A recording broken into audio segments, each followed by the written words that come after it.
Many people think the first-time Star Wars viewer should watch the movies in release order. However, in this video, I'm going to explain why the proper Star Wars viewing order is chronological.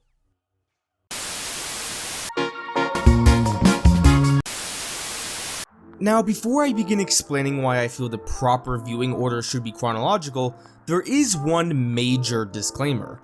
Does the person watching the films for the first time know that Darth Vader is Luke's father? This is a huge factor in determining the proper viewing order.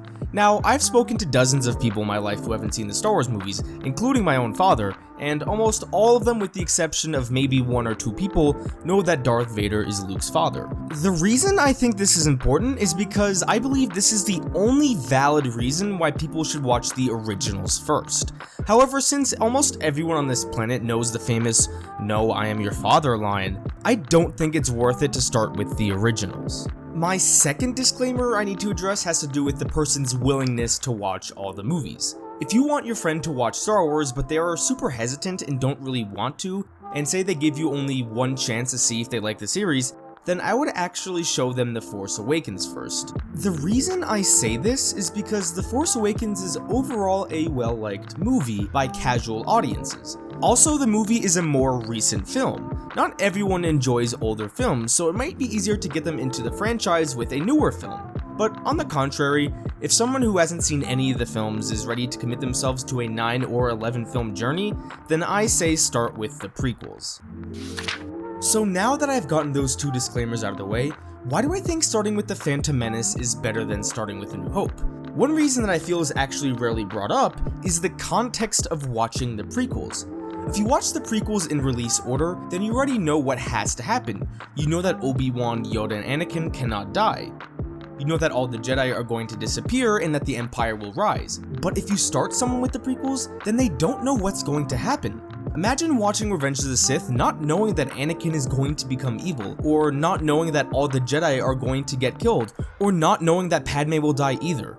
I feel something similar applies to Rogue One as well. I remember one of my friends decided to watch the movies in chronological order, and after watching Rogue One, he texted me saying he was really interested in seeing what would happen to the Death Star in the next movie. That comment really surprised me because I never considered that. So one big reason why I think you should start with the prequels is that I think it really enhances the viewing experience of the prequels and Rogue One. Another big reason that I feel you should start with the prequels is because it adds more emotional weight to the events of mainly the originals and a little bit of the sequels. Going back to my friend's comment about the Death Star, if you watch A New Hope for the first time after watching Rogue One, the destruction of the Death Star will have more emotional weight because there were 2 films of build up to this moment as opposed to 1. I think that would make the viewing experience of A New Hope significantly better. Furthermore, the events of Return of the Jedi I feel will have even more emotional weight. Watching the Emperor die and Vader redeeming himself has 3 movies of build-up if you watch it by release order. But if you watch it chronologically, the events of Return of the Jedi have 7 or 8 films of build-up. Since we saw Palpatine's rise to power, seeing him defeated will feel like a much larger accomplishment. Think of it in terms of the Marvel films. If you just watch Endgame, then the defeat of Thanos will still be powerful, but if you watch Infinity War then Endgame, Thanos' defeat will be much more powerful. I feel something similar here applies to Palpatine. Even with his return in The Rise of Skywalker, I still feel his defeat there will feel significantly more powerful having watched it chronologically. I feel the same thing applies to Vader's redemption as well.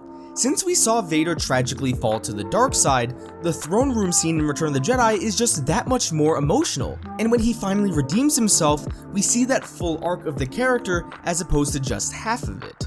So in short, Return of the Jedi will be a significantly better film after watching the movies chronologically.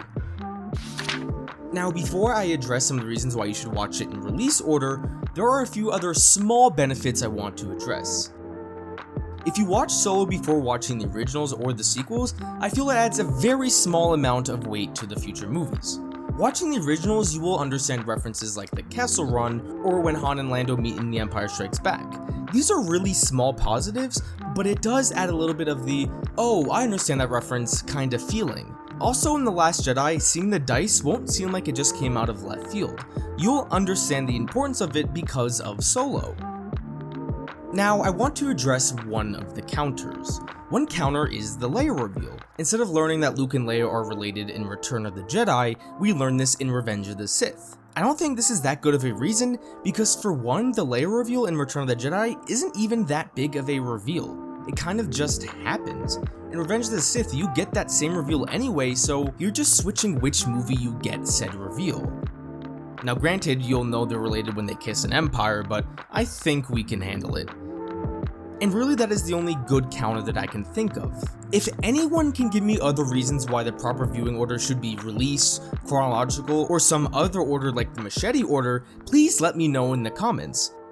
But those are all the reasons why I feel the proper viewing order is the chronological order.